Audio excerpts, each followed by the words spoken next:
Sneha Anne Philip was a 31-year-old physician living in Lower Manhattan. On the night of September 10, 2001, she was seen on surveillance footage shopping at a department store just across from the World Trade Center. She never returned home. The next morning, the Twin Towers fell. In the chaotic aftermath of 9/11, Sneha was listed among the missing. Her name was eventually added to the official victim list. But the details of her disappearance tell a story far more complex than most. At the time she vanished, Sneha was facing personal and professional turmoil. Her last verified sighting came hours before the attacks, and no physical evidence ever placed her inside the towers. Over the past 2 decades, conflicting accounts and dead-end leads have fueled competing theories. Did she die trying to help others? Was she a victim of unrelated foul play? Or did she simply disappear into the chaos? Welcome to Bad Things. Join us as we retrace the timeline, examine the theories, and uncover what most likely happened.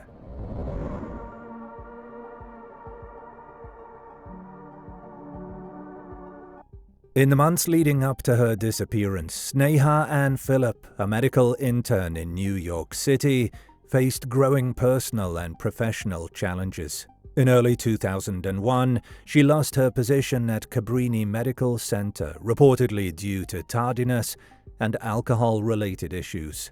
Around the same time, she filed a police complaint alleging a fellow intern had groped her. Investigators dismissed the claim and instead charged Sneha with filing a false report. A misdemeanor. She refused to recant and even spent a night in jail.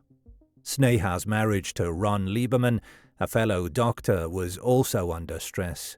She often stayed out late, sometimes overnight, without informing him. Friends said she sometimes crashed at her cousin's or brother's apartment.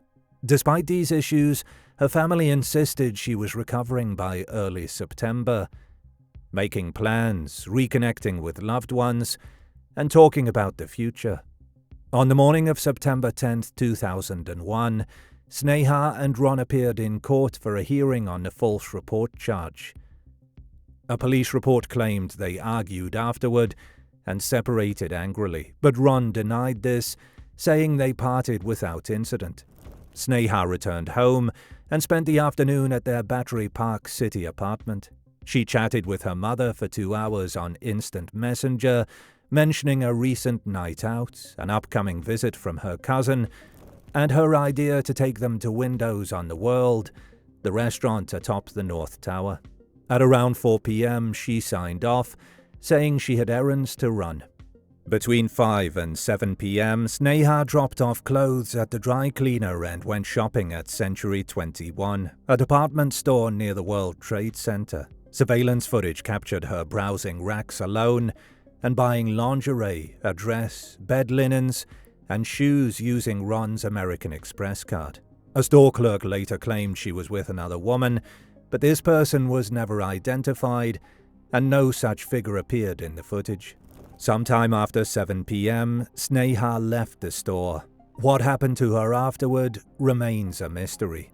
Ron returned home from his hospital shift around midnight to find the apartment empty. Though annoyed she hadn't called, he wasn't worried. Sneha had stayed out overnight before. He fed their cats, left her a note, and went to bed. At 4 a.m. on September 11th, a phone call was placed from their apartment's landline to Ron's cell phone. It rang once but left no message. Ron later speculated that Sneha may have returned briefly and tried to reach him. At 6:30 a.m., Ron left for work, still assuming Sneha had stayed elsewhere.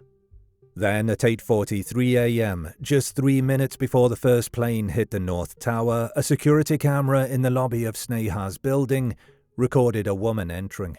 She had long dark hair and wore a brown dress, similar to what Sneha wore the day before. The woman lingered briefly by the elevators, then turned and walked back out. The video quality was poor, but Sneha's family believed it was her. The NYPD detective assigned to the case later said he agreed. Ron, however, couldn't be sure. At 8:46 a.m., American Airlines Flight 11 struck the North Tower. Ron was at work in the Bronx when he heard. Knowing their apartment was just blocks away, he immediately began calling home. He got no answer. By 9:03 a.m., the second tower had been hit. Ron called Sneha's family, but no one had heard from her. It was then he realized he hadn't spoken to his wife since the morning of the 10th. At 3 p.m., unable to wait any longer, Ron left the hospital and hitched a ride with an ambulance, heading toward Ground Zero. The trip downtown took 6 hours, due to road closures and gridlock. When he arrived around 9 p.m., Lower Manhattan was sealed off.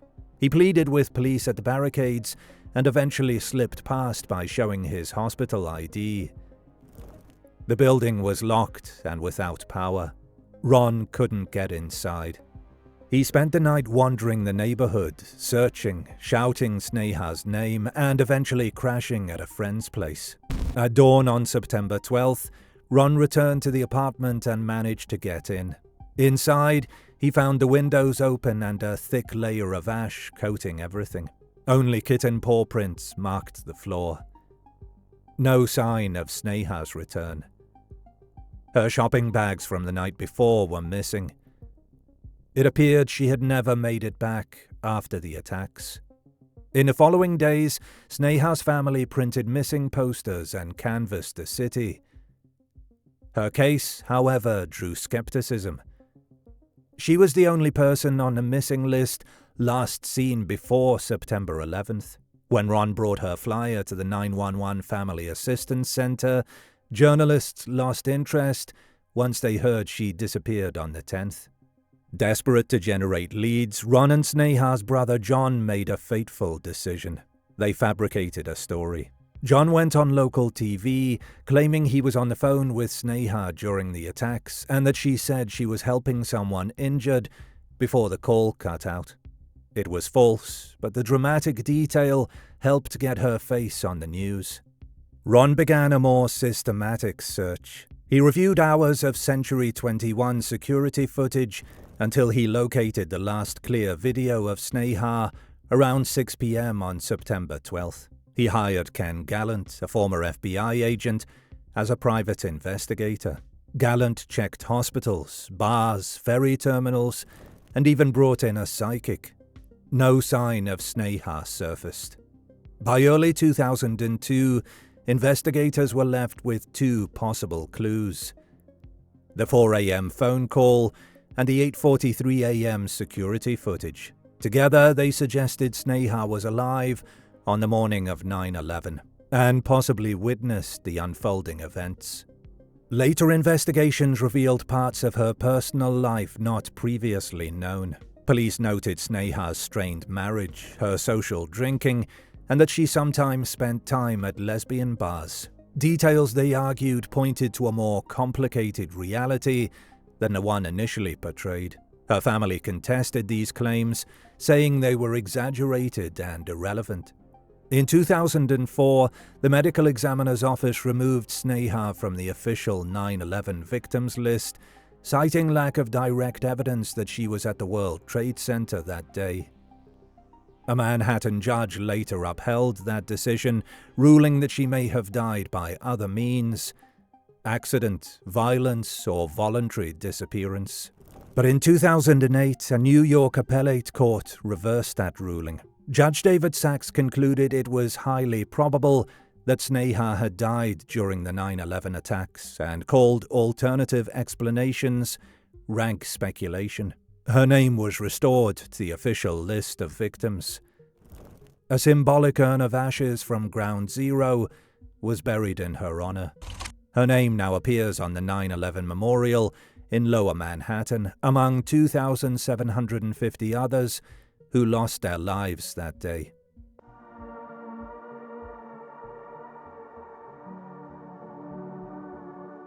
Let's sum up the theories. Over the years, investigators, journalists, and armchair detectives have proposed different explanations for what happened to Sneha Philip. After filtering out speculation and overlapping ideas, here are the three main theories, each offering a distinct possibility for how she vanished between the evening of September 10th and the morning of September 11th. Theory 1. She died in the 9/11 attacks. This is the explanation eventually accepted by Sneha's family, her private investigator, and the New York Appellate Court. The idea is simple. Sneha returned to the area near her home on the morning of September 11th and was caught in the attacks. She was a trained physician. Her apartment was just 2 blocks from the Twin Towers. And at 8:43 a.m., just 3 minutes before the first plane hit, a security camera in her building captured a silhouette resembling her. If it was Sneha, she was alive and steps away from one of the worst disasters in US history. From there, the pieces fit. Her body was never found. Not unusual, considering over 1,100 victims were never physically identified. She could have approached the towers to help and been lost in the collapse. Still, no direct evidence places her at the World Trade Center. No witnesses, no hospital records, and no trace of her belongings were ever recovered from the scene. Supporters of this theory point to probability, proximity, and character. Critics point to the lack of confirmation. Theory 2. Victim of a crime the night before. In this scenario, Sneha's disappearance had nothing to do with 9/11. She was last seen shopping at Century 21, and a clerk recalled her possibly being with another woman. Some believe she could have gone with that person, or met someone else later, and was harmed before ever making it home. This theory suggests she was targeted by someone she trusted or encountered by chance. The next day's catastrophe then buried the crime under chaos, giving a potential perpetrator the perfect cover. But there are major problems.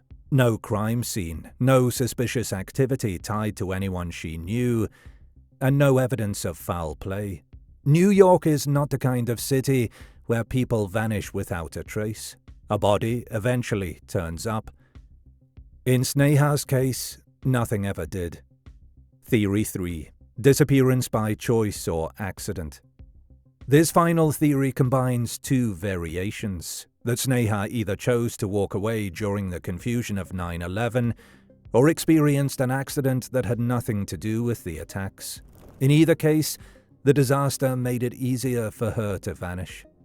There were stressors in her life, legal trouble, a lost job, tension at home. Some suggest she may have decided to start over somewhere new. Others think she may have suffered an accident late on the night of September 10th, and the chaos of the next day erased whatever signs were left.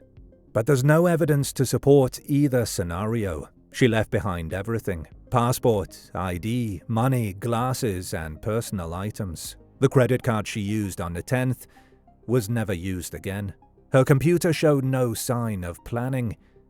She made plans with her family and sounded upbeat during her last known conversations. If she disappeared intentionally or by misadventure, she left no trace, and no indication.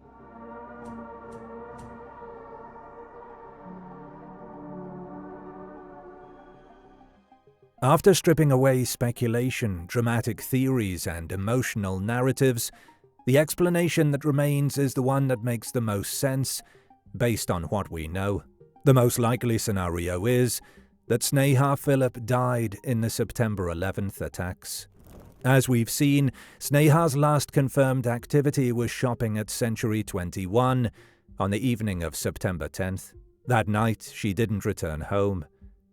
But the next morning, a figure resembling her appeared on security footage in the lobby of her building at 8:43 a.m., 3 minutes before the first plane struck the North Tower.